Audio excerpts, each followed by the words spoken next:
يا أيها الناس قد جاءتكم موعظة من ربكم وشفاء لما في الصدور وهدى ورحمة للمؤمنين. قل بفضل الله وبرحمته فبذلك فليفرحوا هو خير مما يجمعون. نحمده ونصلي على رسوله الكريم اما بعد فاعوذ بالله السميع العليم من الشيطان الرجيم. بسم الله الرحمن الرحيم. رب اشرح لي صدري ويسر لي امري واحلل عقدة من لساني يفقهوا قولي. رب يسر ولا تعسر وتمم بالخير. سورہ رات آیت نمبر 19 سے 28 تک انشاءاللہ ہم پڑھیں گے. بسم اللہ الرحمن الرحیم.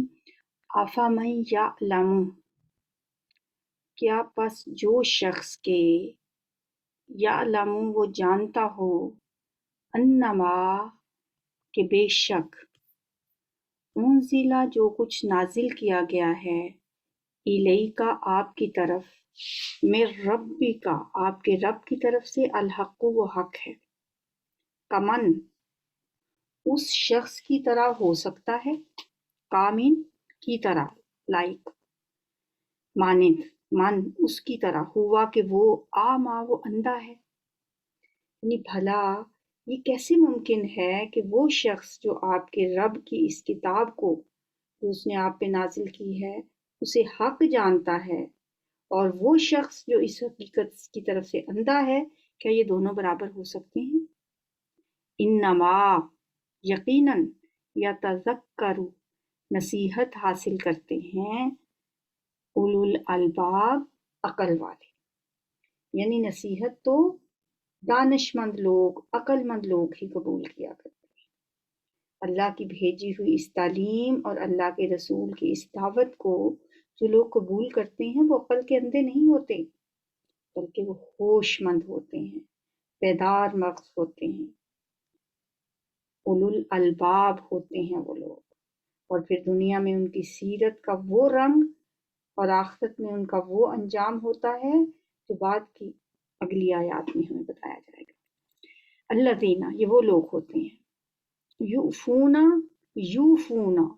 جو پورا کرتے ہیں، وفا کرتے ہیں، بعہد اللہ اللہ کے عہد کو. ایک تو ان کے اندر یہ خوبی ہوتی ہے، یہ کوالٹی ہوتی ہے کہ وہ اللہ کے عہد کو پورا کرتے ہیں، اللہ کے وعدوں کو نبھاتے ہیں. اور دوسرا کیا کرتے ہیں، ولا ینقضون، اور نہیں وہ توڑتے میثاق، پختہ عہد. میثاق کون سا عہد ہوتا ہے؟ پکا وعدہ، مضبوط کیا ہوا میثاق. جیسے میثاق مدینہ ہوا تھا ریٹن فارم میں، مضبوط باندھا ہوا ہے. وہ اس مضبوط کیے ہوئے عہد کو، اس پکے کیے ہوئے عہد کو جو اللہ کے ساتھ انہوں نے کیا ہوا ہے، اس کو وہ توڑتے نہیں ہیں.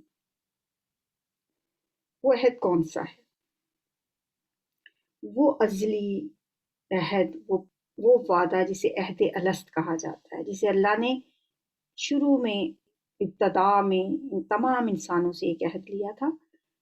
قرآن میں ہی آتا ہے، اللہ نے پوچھا تھا الستو بربکم، کیا میں تمہارا رب نہیں ہوں؟ تو سب روحوں نے جواب دیا تھا، کیونکہ اللہ نے تمام انسانوں کی، جنہیں پیدا ہونا ہے ابھی یا جو ہو چکے ہیں یا دنیا میں جو موجود ہیں، ان سب کی روحوں کو پیدا کیا تھا. اس وقت جسم نہیں تھے. ان سے سوال کیا تھا الستو بربکم، تو سب نے جواب کیا دیا تھا، بھلا و شہدنا، کیوں نہیں ہے ہمارے رب، ہم گواہ ہیں کہ تو ہی ہمارا رب ہے، اور ہم صرف تیری ہی بندگی کریں گے. یہ عہد ہر انسان سے لیا گیا، ہر ایک کی فطرت میں چھپا ہوا ہے یہ عہد. اور اسی وقت یہ عہد پختہ ہو جاتا ہے جب اللہ انسان کو دنیا میں بھیجتا ہے، اور اس کی ربوبیت سے وہ پھر پرورش پانا شروع کرتا ہے. وہ اللہ کے رزق سے پلتا ہے، اس کی پیدا کی ہوئی چیزوں سے کام لیتا ہے، اس کی بخشی ہوئی قوتوں کو استعمال کرتا ہے، اور پھر آپ سے آپ خود بخود انسان کو اللہ کے ساتھ ایک میثاق بندگی میں باندھ دیا جاتا ہے، بندھا ہوا ہوتا ہے انسان اس بندگی کے عہد میں، جسے توڑنے کی جرت پھر کوئی عقل مند انسان نہیں کر سکتا۔ جو اولو الالباب ہوتے ہیں وہ پھر اس عہد کو نہیں توڑتے جو اللہ کی بندگی کا عہد کر کے آیا ہے۔ اور کون ہوتے ہیں عقل مند؟ والذین یصلون، اور وہ لوگ جو ملاتے ہیں، ما امر اللہ، کس چیز کو ملاتے ہیں؟ اس چیز کو جو امر اللہ، جو حکم دیا اللہ نے، بھی اس کا، ان یوصلا، کہ اسے ملایا جائے۔ جس چیز کو ملانے کا اللہ نے حکم دیا ہے وہ اسے ملاتے ہیں۔ یہ پہلے بھی ہم پڑھ چکے ہیں سورہ بقرہ میں بھی، یہ صلہ رحمی کی بات ہے، رشتوں کو ملانا، تعلقات جو انسانوں کے دوسرے انسانوں کے ساتھ ہوتے ہیں، ان تعلقات کو نبھانا، انہیں مضبوط باندھنے، مطلب یہ ان کو مضبوط رکھتے ہیں، ان کو برقرار رکھتے ہیں۔ جن جن رابطوں کو اللہ نے ان کے ساتھ برقرار رکھنے کا حکم دیا ہے، انہیں وہ قائم رکھتے ہیں، ان رشتوں کو وہ رشتے نبھاتے ہیں۔ تمام معاشرتی اور تمدنی جو رابطے ہیں، جن کی درستگی پہ انسان کی پوری اجتماعی زندگی کا دار و مدار ہوتا ہے، وہ ان تمام رشتوں کو نبھاتے ہیں۔ تیسرا کام کیا کرتے ہیں؟ وَيَخْشَوْنَ رَبَّهُمْ، اور وہ ڈرتے رہتے ہیں اپنے رب سے، اپنے رب کا خوف ان کے دلوں میں ہوتا ہے۔ وَيَخَافُونَ، اور وہ ڈرتے ہیں سوء الحساب، برے حساب سے، اس بات کا خوف رکھتے ہیں کہ کہیں سے بری طرح حساب نہ لیا جائے۔ پچھلے ہمارا لیسن تھا، اس میں بھی ہم نے پڑھا تھا یہی اسی حساب کی بات تھی کہ جو لوگ اللہ کے بتائے ہوئے احکامات پہ نہیں چلتے، جو اللہ کی بات کو قبول نہیں کرتے، والذین لم یستجیبوا لہ، تو پھر وہ چاہے آخرت میں زمین بھر کے بھی جو کچھ زمین میں ہے وہ سب کا سب بھی فدیے کے طور پہ دے دیں تو وہ ان سے قبول نہیں کیا جائے گا، اور یہ ان لوگوں کا برے طریقے سے حساب لیا جائے گا۔ وہ لوگ ہیں بری طرح جن کا حساب لیا جائے گا۔ اور یہاں پہ جو عقل مند لوگ ہیں، جو مومن لوگ ہیں، وہ اللہ کی سے ڈرتے ہیں، اور اس بات سے ڈرتے ہیں، اس بات کا خوف رکھتے ہیں کہ ان سے برا حساب لیا جائے۔ والذین، اور اگلی کوالٹی ان کی کیا ہے؟ جو دانش مند لوگ ہیں، والذین صبروا، یہ وہ لوگ ہیں جنہوں نے صبر کیا۔ کس لیے صبر کیا؟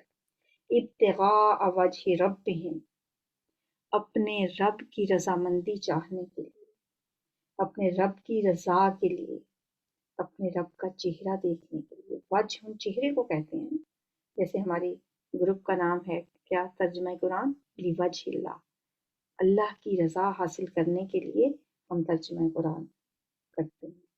ہم یہ قرآن کیوں پڑھتے ہیں؟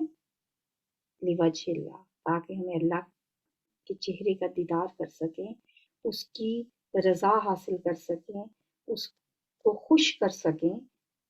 اور یہ جو لوگ ہیں، یہ جو سمجھدار لوگ ہیں، یہ جو دانش مند لوگ ہیں، جو اللہ سے ڈرتے رہتے ہیں، جو برے حساب سے بچنے کے لیے بھی ڈرتے ہیں اللہ کے، کہ اللہ ہم ان سے برے طریقے سے حساب نہ لے، یہ لوگ جو اللہ کے عہدوں کو پورا کرتے ہیں، جو صلہ رحمی کرتے ہیں، یہ لوگ صبر بھی کرتے ہیں۔ لیکن صبر کیوں کرتے ہیں؟ تاکہ ان کا رب راضی ہو جائے۔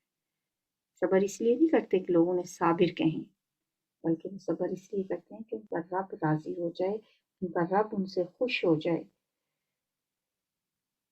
صبر ہوتا کیا ہے؟ اپنی خواہشات کو قابو میں رکھنا، روک کے رکھنا۔ صبر کے لفظی معنی ہوتے ہیں روکنا، اپنے نفس کو کنٹرول کرنا، اپنے جذبات کو حدود میں رکھنا۔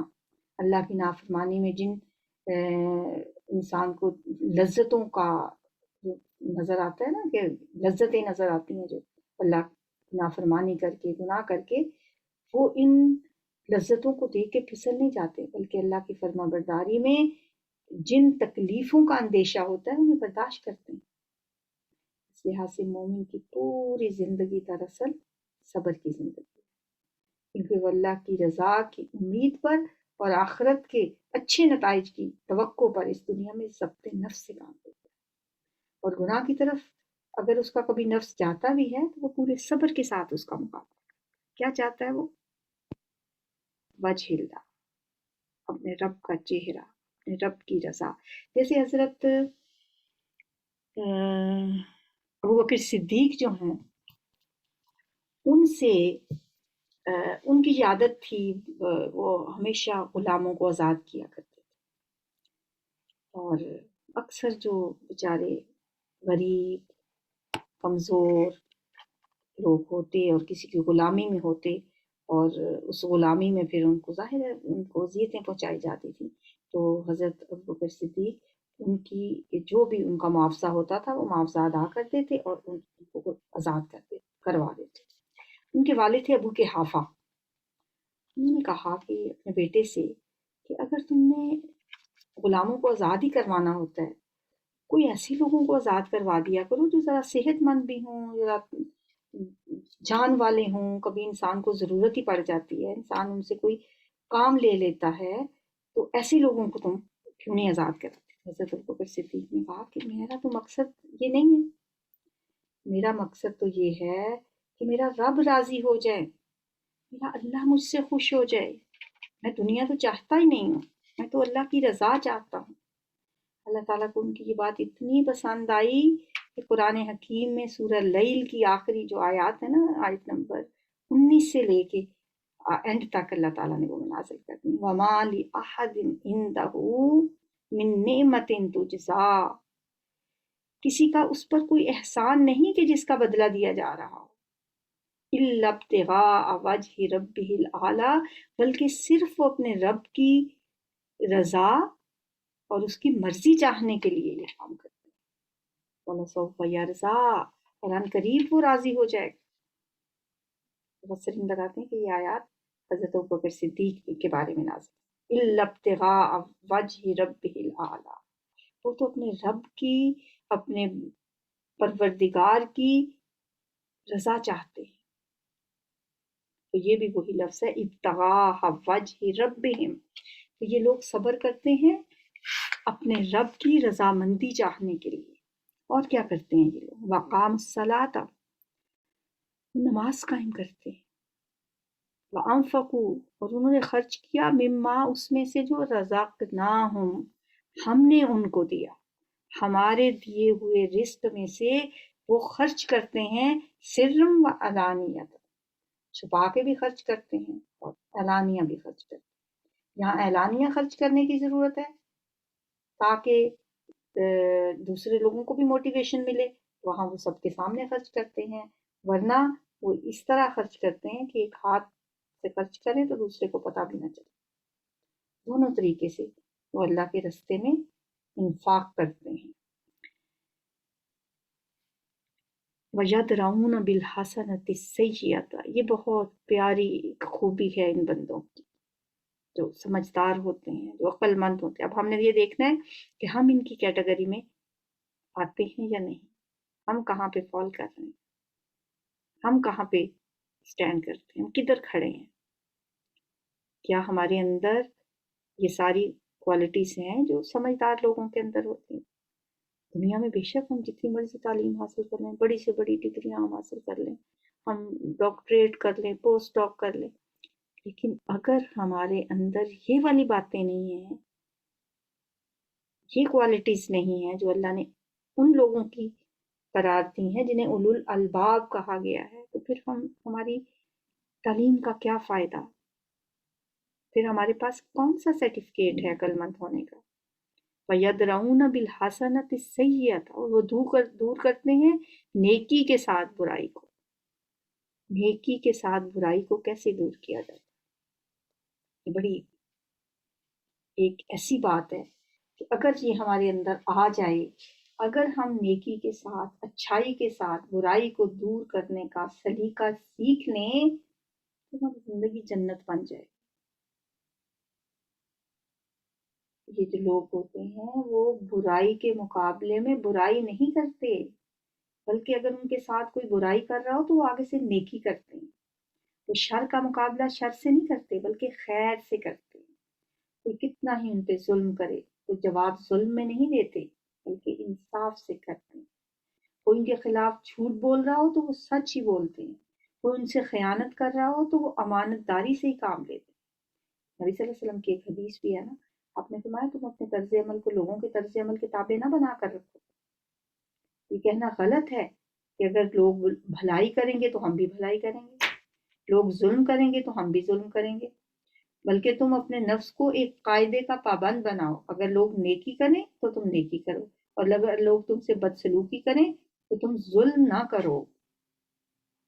یہ ایک اور حدیث ہے جس میں نبی صلی اللہ علیہ وسلم نے فرمایا میرے رب نے مجھے 9 باتوں کا حکم دیا ہے، اور ان میں سے 4 باتیں جو آپ نے فرمائی، آپ نے فرمایا کہ میرے رب نے حکم دیا ہے کہ میں خواہ کسی سے خوش ہوں یا ناراض ہوں ہر حال میں انصاف کی بات کروں۔ کیسی بات ہے؟ تو میں کوئی کسی بندے سے کی بات کوئی مجھے پسند نہیں ہے، میں اس سے ناراض ہوں، مجھے اس کی عادتیں پسند نہیں ہیں، لیکن اس کے بارے میں میں انصاف کی بات کروں، اور دوسری بات جو میرا حق مارے میں اس کا حق ادا کروں، یہ نہیں کہ اس نے میرا حق مارا ہے تو میں بھی اس کا حق ماروں۔ پھر نمبر 3 جو مجھے محروم کرے میں اس کو عطا کروں۔ ہم کہتے ہیں اس نے مجھے کیا دیا تھا، ہم کاپیز کھول کے بیٹھ جاتے ہیں کہ شادی جب ہمارے گھر میں ہوئی تھی تو اس نے کیا دیا تھا، اب اس کی بیٹی کی شادی ہے تو ہم اتنا ہی دیں۔ اللہ کے نبی نے فرمایا جو مجھے بالکل کچھ نہیں دیتا میں اس کو بھی عطا کروں، اور آخری بات کیا، جو مجھ پہ ظلم کرتا ہے میں اس کو معاف کر دوں۔ اب یہ چاروں باتیں دیکھ لیں کہ ہم ان میں سے کوئی ایک بھی کر سکتے ہیں؟ کیا ہم ہر حال میں انصاف کی بات کرتے ہیں، یا ہمارا پلڑا اس کی طرف جھک جاتا ہے جن کو ہم پسند کرتے ہیں؟ کیا ایسا ہوتا ہے کہ جو میں ہمارا حق مارے ہم اس کا حق ادا کریں؟ کیا ایسا ہوتا ہے جو ہمیں محروم کرے ہم اس کو عطا کریں، اس کو دیں ہم، اور جو ہم پہ ظلم کریں ہم اس کو معاف کر دیں؟ یہ ہے سیرت ہمارے نبی کی۔ اور پھر ایک اور بھی حدیث ہے، آپ نے فرمایا جو تم سے خیانت کرے اس سے خیانت نہ کرو۔ اور حضرت عمر کا ایک قول ہے کہ جو شخص تمہارے ساتھ معاملہ کرنے میں اللہ سے نہیں ڈرتا اس کو سزا دینے کی بہترین صورت یہ ہے کہ تم اس کے ساتھ اللہ سے ڈرتے ہوئے معاملہ کرو۔ وَيَدْرَؤُونَ بِالْحَسَنَةِ السَّيِّئَةَ، برائی کو نیکی کے ساتھ دور کرنا۔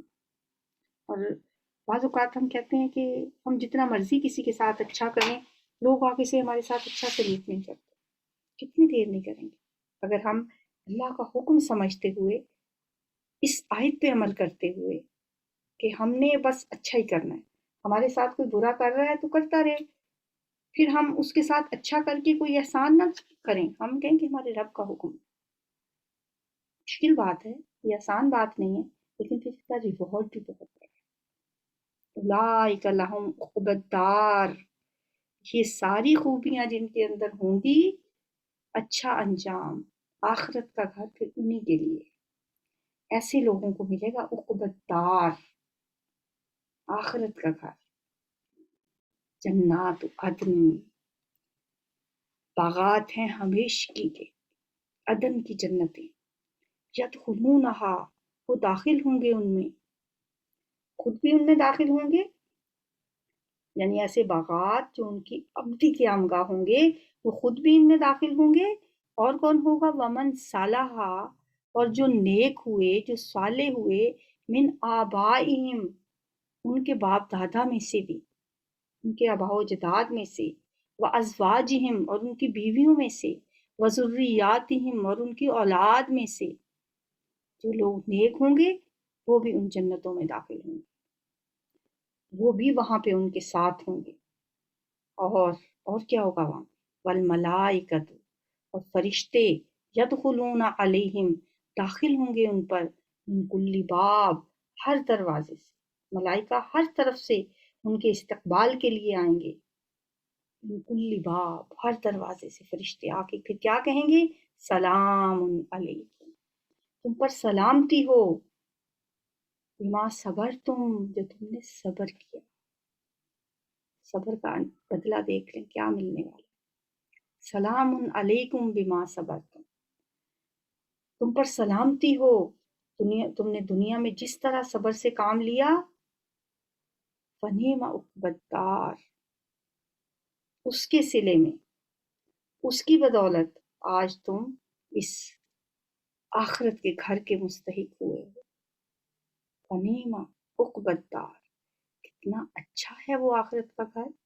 فنعم، کیا ہی اچھا ہے، کتنا ہی اچھا ہے، عقبی الدار، آخرت کے گھر کا انجام جو ان کو ملے گا، کیا ہی خوب ہے۔ اب دوسری کس طرح کے لوگ بھی آ گئے جو اللہ کے عہد کو توڑنے والے ہیں۔ پہلے تو کہا تھا نا، جو لوگ اللہ کے عہد کو، اس کے میثاق کو پورا کرنے والے ہیں، وفا کرنے والے ہیں۔ اب دوسرے طرح کے لوگ کون سے ہیں؟ والذین ینقضون عہد اللہ، جو توڑتے ہیں۔ ناقض ینقض کیا ہوتا ہے؟ توڑ دینا، نقض عہد، عہد توڑنا۔ جیسے ایفائے عہد ہوتا ہے نا، وعدہ پورا کرنا، ویسے ہی نقض عہد بھی ہوتا ہے، وعدہ توڑنا۔ اور جو لوگ توڑتے ہیں عہد اللہ، اللہ کے عہد کو، من بعد میثاق ہی، اس کو پختہ کرنے کے بعد، اس کی مضبوطی کے بعد، وہ مضبوط عہد جس کا میں نے تذکرہ کیا تھا، وہ عہد کو توڑ دیتے ہیں۔ وَيَقْطَعُونَ، اور وہ کاٹ دیتے ہیں، قطع کرتے ہیں، مَا أَمَرَ اللَّهُ بِهِ، جس کا حکم دیا ہے اللہ نے، ان یوصل، کہ اسے ملایا جائے۔ وہ کیا چیز ہے جس کو ملانے کا اللہ نے حکم دیا؟ ہم نے پیچھے پڑھا، رشتوں کو ملانے کا، ان رابطوں کو ملانے کا اللہ نے حکم دیا۔ وہ ان رابطوں کو کاٹتے ہیں جنہیں اللہ نے جوڑنے کا حکم دیا ہے، ان رشتوں کو پامال کرتے ہیں جن رشتوں کو اللہ نے نبھانے کا حکم دیا ہے۔ صلہ رحمی کا بہت بڑا اجر ہے، بہت درجہ ہے رشتوں کو جوڑنے کا، اور اتنا ہی یہ مشکل کام ہے۔ آپ لوگوں سے پوچھ کے دیکھیں، وہ ماموں ہیں ان سے تو ہم بولتے نہیں، وہ چچا ہیں ان سے تو ناراضگی ہے، پھر کے مہینوں سے بات نہیں کرتے، چھوٹی چھوٹی باتوں پہ بس دلوں میں باتیں لے کے بیٹھ جاتے ہیں۔ تو ایک حدیث میں ہے کہ رحم جو ہے نا، رحم، صلہ رحمی، رحموں کو جوڑنا، رشتوں کو جوڑنا، رحم اللہ کے عرش کے ساتھ لٹک رہا ہے، اور وہ کہتا ہے یا اللہ جو مجھے جوڑے تو اسے جوڑ دے، اور جو مجھے توڑے تو اسے توڑ دے۔ تو یہ وہ لوگ ہیں جو اللہ کے عہد کو بھی توڑتے ہیں اور صلہ رحمی کی بجائے قطع رحمی کرتے ہیں۔ تیسرا کام کیا کرتے ہیں؟ وَيُفْسِدُونَ فِي الْأَرْضِ، اور وہ فساد کرتے ہیں زمین میں۔ جن کے اندر یہ باتیں پائی جاتی ہیں، اولئک لہم اللعنۃ، کہ وہ لوگ ہیں کہ ان کے لیے لعنت ہے، وَلَهُمْ سُوءُ الدَّارِ، اور ان کے لیے بہت برا گھر ہے آخرت، سوء الدار، برا گھر۔ جو پچھلی قسم کے لوگ تھے ان کے لیے کیا تھا؟ فنعم عقبی الدار، کتنا اچھا ہے ان کے گھر کا انجام۔ اور ان لوگوں کے لیے کیا ہے؟ وَلَهُمْ سُوءُ الدار، ان کے لیے آخرت کا بہت برا گھر ہے۔ اللہ یبسط الرزق لمن یشاء، اللہ تعالیٰ یبسط، کشادہ کرتا ہے، اور رزق کا رزق، لمن یشاء، جس کے لیے وہ چاہتا ہے، وَیَقْدِرُ، اور تنگ کر دیتا ہے، یعنی جس کے لیے چاہتا ہے اس کے لیے تنگ کر دیتا ہے، جس کے لیے چاہتا ہے وہ اس کو کشادہ رزق عطا کرتا ہے۔ وَفَرِحُوا، اور اتراتے ہیں، خوش ہوتے ہیں، بالحیات الدنیا، کون اتراتے ہیں؟ دنیا کی زندگی پہ ظاہر ہے کافر اتراتے ہیں۔ وَفَرِحُوا بِالْحَیَاةِ الدُّنْیَا، یہ دنیاوی زندگی پر اتراتے ہیں، یہ خوش ہوتے ہیں، مگن ہیں اس دنیا کی زندگی میں۔ حالانکہ وَمَا الْحَیَاةُ الدُّنْیَا، اور نہیں ہے دنیا کی زندگی، فی الآخرۃ، آخرت کے مقابلے میں، الا متاع، مگر معمولی سا فائدہ، متاع قلیل، تھوڑے سے فائدے کی چیز ہے۔ دنیا میں تو چند دن کی رہنا ہے، دنیا تو ایک دن یا دن کا کچھ حصہ لگے گی وہاں پہ، کہ ہم شاید ایک دن یا آدھا دن یا ایک پہر دنیا میں گزار کے آئیں۔ اسی لیے اسے کہا گیا یہ متاع قلیل ہے، تو مچھر کے پر سے بھی کم وقت ہے اس کی۔ وَمَا الْحَیَاةُ الدُّنْیَا فِی الْآخِرَةِ إِلَّا مَتَاع وَیَقُولُ الَّذِینَ کَفَرُوا، اور کہتے ہیں کفروا، جنہوں نے کفر کیا، لولا انزل علیہ آیت، کیوں نہیں اتاری گئی اس پر کوئی نشانی؟ اس پر کس پر؟ نبی صلی اللہ علیہ وآلہ وسلم۔ وہ کہتے ہیں کہ اس شخص پر اس کے رب کی طرف سے کوئی نشانی کیوں نہیں اتری؟ اس سے پہلے بھی ہم نے جب یہ سورہ رات شروع کی تھی تو اس کی آیت نمبر 7 میں ایسا ہی سوال تھا، اور اس کا سوال کا جواب بھی دیا گیا مختلف طریقے سے۔ اب دوبارہ ان کے اسی اعتراض کو یہاں نقل کیا اور اس کا دوسرے طریقے سے جواب دیا جا رہا ہے۔ لولا انزل علیہ آیۃ من ربہ، کوئی نشانی کیوں نہیں اترتی، کوئی معجزہ کیوں نہیں دکھاتا یہ پیغمبر؟ نبی صلی اللہ علیہ وسلم آپ ان سے کہیے، قل ان اللہ یضل من یشاء ویہدی، آپ ان سے کہیے بے شک اللہ گمراہ کرتا ہے جس کو چاہتا ہے، ویہدی اور وہ ہدایت دیتا ہے، الیہ اپنی طرف، من اس کو اناب جو رجوع کرے۔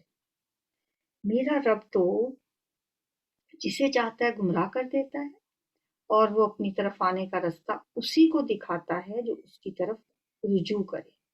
یعنی جو اللہ کی طرف خود رجوع نہیں کرتا اور اس سے دور رہتا ہے، روگردانی اختیار کرتا ہے، اسے اللہ زبردستی راہ راست پہ نہیں لے کے آتا۔ زبردستی ہدایت دینے کا طریقہ اللہ کا نہیں ہے کہ وہ زبردستی پکڑ پکڑ کے کہے نہیں نہیں یہ رستہ تو غلط ہے، اس کو چھوڑ دو، یہ رستہ ٹھیک ہے اس پہ۔ اس نے تو 2 رستے دکھا دیے، اور انسان کے اندر یہ ڈال دی بات، قد افلح سوری فَأَلْهَمَهَا فُجُورَهَا وَتَقْوَاهَا، اس کو فجور بھی اس کو اٹریکٹ کرتا ہے اور تقویٰ کی طرف بھی وہ آ سکتا ہے، اس کے اندر دونوں چیزیں اللہ نے ڈالی ہوئی ہیں۔ پھر اللہ نے دونوں رستے بھی اس کو دکھا دیے، اب وہ اس کی مرضی ہے، من شاء فلیؤمن ومن شاء فلیکفر، جو چاہے وہ مان لے اور جو چاہے وہ انکار کر دے۔ تو جو شخص گمراہی کی طرف جاتا ہے، ایسے شخص کو اللہ اسی گمراہی میں بھٹکنے کی توفیق دے دیتا ہے، پھر وہ اس میں بھٹکتا ہی چلا جاتا ہے۔ وہی سارے اسباب جو کسی شخص کے لیے جو ہدایت طلب کرنے والا شخص ہے اس کے لیے ہدایت کا سبب بنتے ہیں، ایک گمراہ شخص جو گمراہی طلب کرنے والا ہے، جو ضلالت و گمراہی چاہتا ہے، اس شخص کے لیے وہی سارے اسباب جو ہیں وہ گمراہی کا سبب بن جاتے ہیں۔ اس میں اگر آپ دیکھیں ایک ٹارچ ہے، وہ روشنی کر رہی ہے، اب اسی ٹارچ سے، اسی روشنی سے جب ایک ایسے شخص کے سامنے آتی ہے جو ہدایت طلب کرتا ہے، جو ہدایت کا طالب ہے، تو وہی روشنی اسے رستہ دکھاتی ہے۔ جبکہ دوسرا شخص اسی روشنی میں اس کی آنکھیں چندھیا جاتی ہیں، اس کی آنکھیں خیرہ ہو جاتی ہیں۔ یہی مطلب ہے کہ اللہ کسی شخص کو گمراہ کرتا ہے تو وہ یہ کہ اس کے اندر ہدایت طلب کرنا، ہدایت کی طلب ہوتی نہیں ہے، ٹھیک ہے؟ قل ان اللہ یضل من یشاء، اس کے اندر طلب نہیں ہے، اس کے اندر چاہ نہیں ہے، جو ہدایت کا طالب نہیں ہے، یضل اللہ اسے گمراہ کر دیتا ہے، ویہدی اور ہدایت کس کو دیتا ہے، الیہ اپنی طرف، من اناب جو رجوع کرے۔ اب دیکھیں جب نشانی کا مطالبہ انہوں نے کیا تو اس کا یہ جواب کیسا خوبصورت ہے، کیسا بے نظیر ہے۔ وہ کہتے تھے کوئی نشانی دکھاؤ تو ہمیں تمہاری صداقت کا یقین آئے۔ جواب میں کہا گیا کہ بے وقوفو، نادانو، تمہیں ہدایت نہ ملنے کا اصل سبب یہ نہیں ہے کہ تمہیں نشانیاں نہیں ملی، تمہیں کوئی معجزہ نہیں دکھایا گیا، بلکہ تمہاری اپنی ہدایت طلبی کا فقدان ہے۔ تم ہدایت طلب ہی نہیں کرتے، تمہیں ہدایت چاہیے ہی نہیں۔ نشانیاں تو ہر طرف بکھری پڑی ہیں، بے حد و حساب پھیلی ہوئی ہیں، مگر ان میں سے کوئی بھی تمہارے لیے کیوں نشان راہ نہیں بنتی؟ کیوں تم اللہ کے رستے پر جانے کی خواہش نہیں کرتے؟ اب اگر کوئی اور نشانی آئے تو وہ تمہیں کیسے فائدہ دے سکتی ہے؟ تم شکایت کرتے ہو کہ کوئی نشانی نہیں دکھائی گئی، مگر جو اللہ کی راہ کے طالب ہیں انہیں تو نشانیاں نظر آ رہی ہیں اور وہ انہیں دیکھ کے ہدایت بھی پا رہے ہیں۔ تمہیں نشانیاں کیوں نظر نہیں آتی؟ اس لیے کہ تم ہدایت کے طالب ہی نہیں ہو۔ ہدایت اس کو ملتی ہے من اناب جو رجوع کرتا ہے خود۔ اس لیے ہمیں اللہ سے دعا کرنی چاہیے کہ اللہ ہمیں رجوع کرنے والا دل عطا فرمائے، ہمیں منیب بنائے. منیب کا مطلب ہوتا ہے جو رجوع کرنے والا ہوتا ہے. الذین آمنوا، اور وہ لوگ جو ایمان لائے، وتطمئن قلوبہم، اور اطمینان پاتے ہیں ان کے دل، ذکر اللہ، اللہ کے ذکر سے. اللہ، خبردار، سن لو، بذکر اللہ تطمئن القلوب، اللہ کے ذکر سے ہی دلوں کو اطمینان ملتا ہے. ایمان والے کون ہوتے ہیں؟ جن کے دلوں کو اللہ کے ذکر سے اطمینان ملتا ہے، سکون ملتا ہے. ان کے دل اللہ کے ذکر سے مطمئن ہو جاتے ہیں، تسکین پاتے ہیں، کیونکہ اللہ کا ذکر ہے ہی ایسی چیز کہ جو دلوں کو تسکین عطا کرتا ہے. ایسے ہی لوگ ہیں جنہوں نے اس نبی کی دعوت کو قبول کر لیا، اس نبی کی دعوت کو مان لیا. پھر ایسے ہی لوگوں کے دلوں کو اللہ کی یاد سے اطمینان نصیب ہوتا ہے. اللہ کی یاد ہی وہ چیز ہے جس سے دلوں کو اطمینان نصیب ہوا کرتا ہے. الا بذکر اللہ تطمئن القلوب، خبردار، اللہ کے ذکر سے دلوں کو اطمینان نصیب ہوتا ہے. آزما کے دیکھ لیں یہ بات، اللہ کا ذکر کر کے دیکھ لیں کہ کیسے زندگی میں ٹھہراؤ آ جاتا ہے، سکون آ جاتا ہے. لیکن پہلے بھی میں کئی دفعہ آپ کو بتا چکی ہوں کہ اللہ کا ذکر صرف یہ نہیں ہے کہ بس ہم تسبیح پکڑ کے سارا دن اللہ اللہ کرتے رہیں. ہماری زندگی ذکر بن جاتی ہے جب ہم اللہ کی مرضی کے مطابق اس کو ڈھال لیتے ہیں. انسان سے مطالبہ ہے اللہ کا، وَاذْكُرُوا اللَّهَ قِيَامًا وَقُعُودًا وَعَلَىٰ جُنُوبِهِمْ، اللہ کو یاد کرو خواہ تم کھڑے ہو یا بیٹھے ہو یا لیٹے ہو. لیکن یہ بھی ٹھیک ہے کہ ہماری زبان بھی اللہ کے ذکر سے ہر وقت تر رہنی چاہیے، ہمارے منہ سے اللہ کا نام ہی نکلنا چاہیے. لیکن یہ مطلب ہرگز نہیں ہے کہ ہم اپنے سارے کام دھندے بند کر کے بس بیٹھ کے اللہ اللہ کرتے ہیں. مطلب اس کا ذریعہ اب آپ اپنے ہی اندازہ کر لیں ذرا، اپنی زندگی، اپنے سارے دن کے شیڈیول چیک کریں کہ جب ہم صبح اٹھتے ہیں، آنکھ کھلتی ہے، تو سوچیں ذرا، ہر شخص سوچے کہ میرے منہ سے کیا نکل رہا ہے. بستر پہ لیٹے لیٹے جب آنکھ کھلتی ہے، اچھا یہ عادت بھی ہمیں بنانی چاہیے. اچھا میں نے ایک دعا پڑھی جب ایک دفعہ رات کو، جب آدھی رات کو آپ کی آنکھ کھلے تو آپ پڑھیں لا الہ الا اللہ وحدہ لا شریک لہ لہ الملک و لہ الحمد وہو علی کل شیء قدیر الحمد للہ و سبحان اللہ و لا الہ الا اللہ واللہ اکبر ولا حول ولا قوۃ الا باللہ العلی العظیم. پھر اس کے بعد آپ کہیں اللہم اغفر لی، اللہ سے بخشش بھی مانگیں، اور اپنے لیے جو دعا بھی آپ مانگیں گے وہ آپ کی دعا قبول ہوگی. پھر کروٹ لیں اور سوچیں. پھر جس وقت آپ کی آنکھ کھلتی، تو یہ عادت بنانے میں کچھ ٹائم تو لگا، لیکن جب عادت بن گئی نا، اس کے بعد الحمدللہ جب آنکھ کھلتی ہے نا، تو منہ پہ، آنکھ کھلنے کے ساتھ ہی منہ پہ لا الہ الا اللہ ہوتا ہے. تو اس کے لیے ہمیں ایک کانشیس ایفرٹ کرنی پڑے گی کچھ دیر کے لیے، پھر یہ عادت بن جائے گی. یہ تو خیر آدھی رات کی بات ہے کہ آدھی رات کو جب کروٹ بدلیں، آنکھ کھل جاتی ہے نا انسان کی رات، ہاں یہ اس وقت کی بات ہے. پھر آپ صبح اٹھتے ہیں، آپ نے الارم لگایا ہوتا ہے، آپ یا کوئی ٹائم آپ کا فکس ہے، اس ٹائم آپ کی آنکھ کھلتی ہے، تو اب آپ نے کیا کرنا؟ اس وقت پھر آپ نے صبح اٹھنے کی دعا کرنی، الحمدللہ الذی احیانا بعد ما اماتنا والیہ النشور.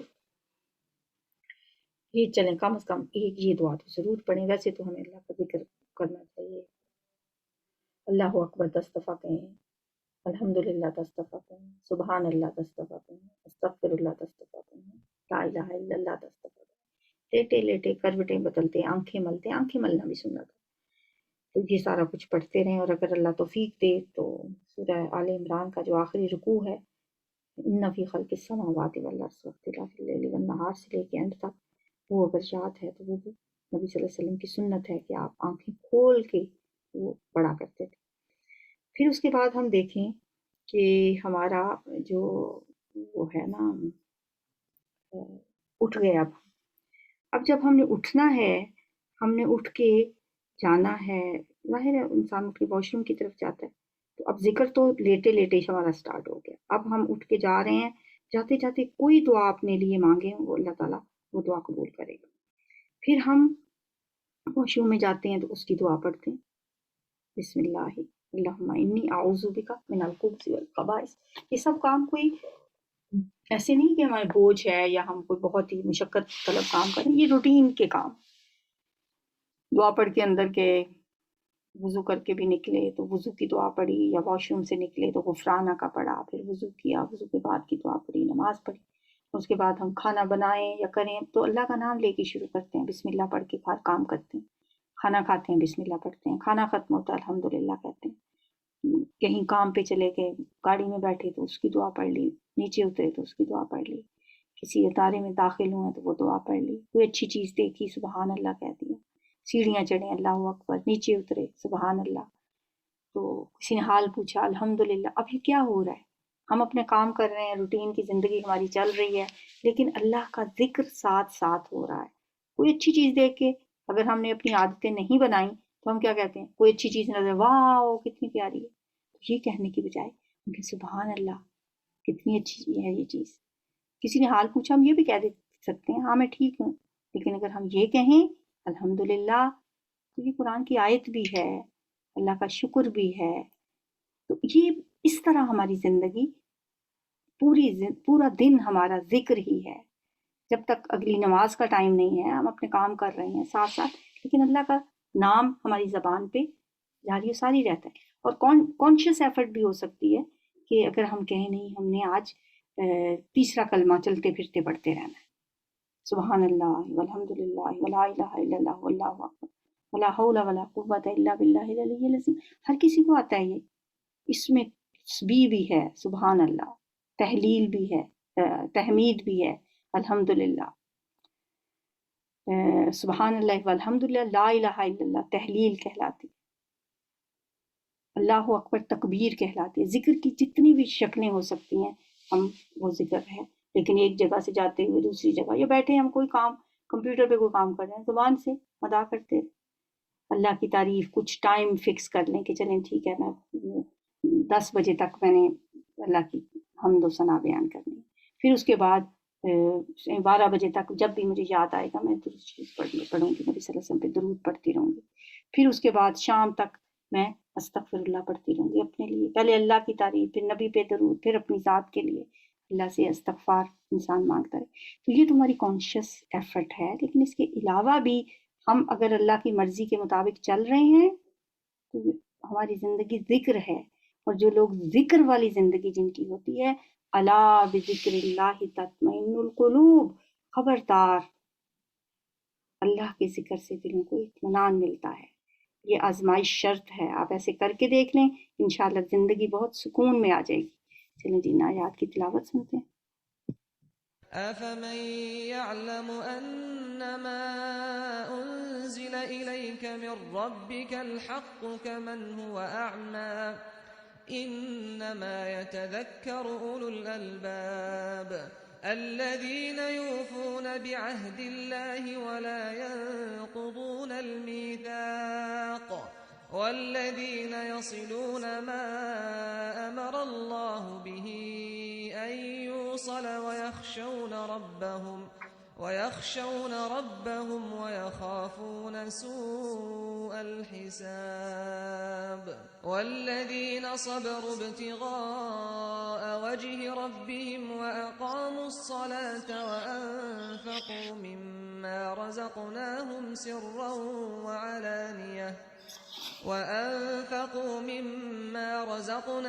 سرا وعلانية ويدرؤون بالحسنة السيئة أولئك لهم عقبى الدار جنات عدن يدخلونها ومن صلح من آبائهم وأزواجهم وذرياتهم والملائكة يدخلون عليهم من كل باب سلام عليكم بما صبرتم فنعم عقبى الدار والذين ينقضون عهد الله من بعد ميثاقه ويقطعون ما أمر الله به أن يوصل وَيُفْسِدُونَ فِي الْأَرْضِ أُولَئِكَ لَهُمُ اللَّعْنَةُ وَلَهُمْ سُوءُ الدَّارِ اللہ يبسط الرزق لمن يشاء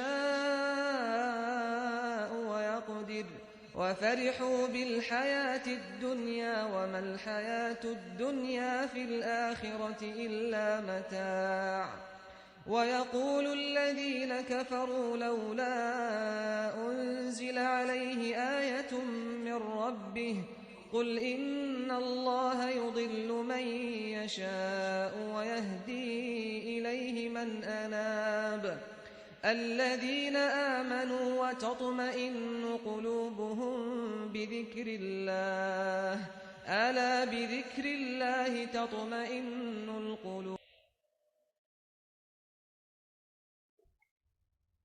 چلیں جی، کچھ اب آگے مشکل الفاظ ہیں وہ بھی دیکھ لیتے ہیں. لا ینقضون، وہ نہیں توڑتے. نقض ینقض، نقض ہوتا ہے توڑنا، جیسے نقض عہد وغیرہ. آگے ہے یصلون، وہ جوڑتے ہیں. دے جوائن. وصل یصل، وصل جوڑنا، وصل ملنے کو کہتے ہیں. آگے ہے جی یخشون، وہ ڈرتے ہیں. خشیہ یخشا، خشیت ڈرنا. خشیت کا لفظ بھی اسی سے ہوتا ہے، فیئر. یدرؤون، وہ دور کرتے ہیں. دے ریپیل. دارا یدرؤ، درء دور کرنا. آگے ہے لفظ صالح، وہ نیک ہوا. صالح یصلح، صلاح نیک ہونا. یبسط، وہ کشادہ کرتا ہے. ہی ایکسٹینڈس. بسط یبسط بسطن، کشادہ کرنا. بلکہ باسطہ یبسط ہوگا، پیش ہے یہ. آگے ہے انابا، وہ رجوع کرے. انابا ینیب، انابت رجوع کرنا. تطمئن، اطمینان پاتا ہے. It find satisfaction. اطمئن یطمئن، اطمینان. یہ تھی کچھ انالیسس تھا الفاظ کا. سبحانک اللہم و بحمدک، نشہد ان لا الہ الا انت، نستغفرک و نتوب الیک. السلام علیکم ورحمۃ اللہ وبرکاتہ.